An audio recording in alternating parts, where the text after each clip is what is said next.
We're here in Belfast City Cemetery, and in this circle here, there are 5 graves in relation to C.S. Lewis. So we'll talk briefly about each of those graves now. This one behind me is his parents' grave. Maybe you'll see in the side panel here, Florence Augusta Lewis, wife of A.J. Lewis of Little Lee, Strandtown. And she died 23rd August 1908, aged only 46. So that was C.S. Lewis's mother. He was homeschooled by his mother. He was very close to her and very badly affected, understandably, by her premature death in 1908, aged only 46. You can see that the Lewises, they're a very wealthy family. And how you can see that is that they put their address on the headstone. Little Lee is Irish for small field, and in Strandtown, in other words, in the east of the city. So 1908 was Lewis's annus horribilis, is when his mum died, and I'll mention 1908 again shortly. So he had a very troubled relationship with his father. His father, I suppose you would say these days, was suffering from PTSD from the premature demise of the death of his wife. So you can see there in the side panel, Albert James Lewis, again of Little Lee, Strandtown in Belfast, died 25th September 1929, aged 66. I say Lewis had a troubled relationship with his father. Well, both Lewis brothers did, including his big brother Warren, or known as Warnie. So that's C.S. Lewis's parents. And you can see the cross here has previously been vandalised, but thankfully it's been restored. But the cross right beside as well is exactly the same in terms of the setup.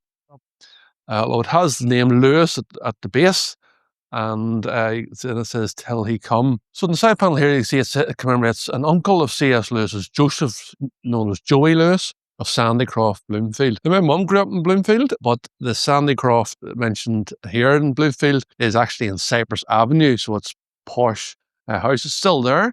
But you can see Lewis, Joey Lewis, in this case, he died also in 1908 on the 3rd of September, and he was aged only 52. So an uncle of C.S. Lewis's died 1908, as did Lewis's beloved mother. Round this part of the circle then is Lewis's granda Hamilton, and he was the first rector of St Mark's Dundela, again in East Belfast, and he christened his second eldest grandson, Clive Staples Lewis, in January 1899. But you can see that this headstone here has sadly, in a similar style to the other 2 headstones that was previously featured already here, this one has been, I don't know if it's been vandalised or fallen over, but you can see it's in a bad state. On the side panel here then, it commemorates Thomas Robert Hamilton, M.A., Clerk in Holy Orders, and then it says sometime chaplain in Her Majesty's Navy and 30 years rector in St Mark's Dundela. And then his wife, Mary Warren. You might be able to see the Warren here. So Warren would have been a family name for the Lewises. So that's why C.S. Lewis's big brother was christened Warren, but he preferred to be called Warnie. Similarly, C.S. Lewis, christened by this man, his granda Hamilton, in January 1899.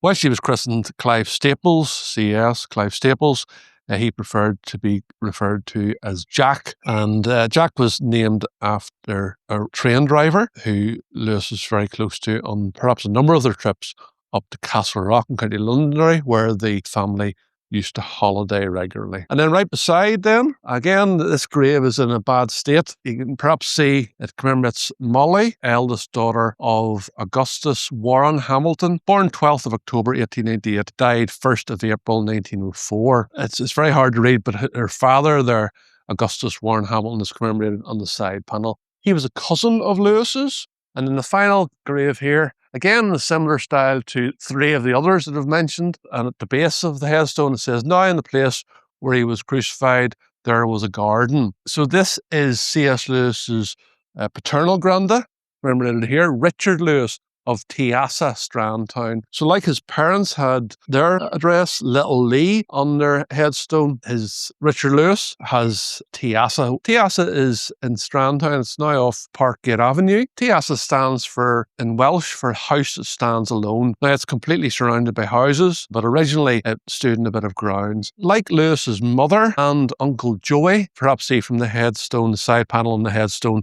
Richard Lewis, in other words, Lewis's paternal granda, he also died in 1908, aged 76. So C.S. Lewis's paternal granda, Richard, he is supposed to have been very handy with his hands, and he made the wardrobe that his second eldest grandson got the inspiration for the wardrobe from The Lion, the Witch and the Wardrobe. Also, the Reverend Thomas Hamilton. He was the first rector of St. Mark's Dundela, as I mentioned. He was Lewis's maternal grandfather. St. Mark's Dundela is often referred to as the Lion on the Hill, and the rectory, there's a door knocker there in the shape of a lion. So that's where Lewis got the inspiration for the lion from. So he got the inspiration from the lion and the wardrobe from his respective grandparents. So again, here in Belfast City Cemetery, in this section here, we have 5 graves of relevance and with a close connection to the world-famous writer, author, and Christian apologist Clive Staples, C.S. Lewis.